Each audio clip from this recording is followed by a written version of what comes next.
Ինչպես ես անցկացրեցի իմ ամառային արձակուրդները։ Ես ամառը պապիկիս եւ տատիկիս հետ գնացի գյուղ։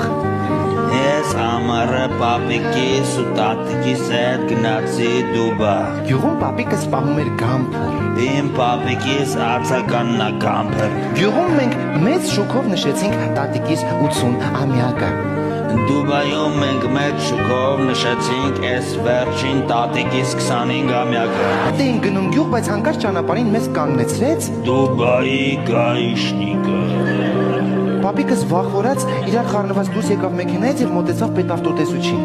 Ույմը պապս հոչի չափալախում։ Կներեք, պատասխանեց պապիկս, այս խախտումը ես հանկարծակի արեցի, նման բան էլ չի կրկնվի, ասաց պապիկս։ Չէ։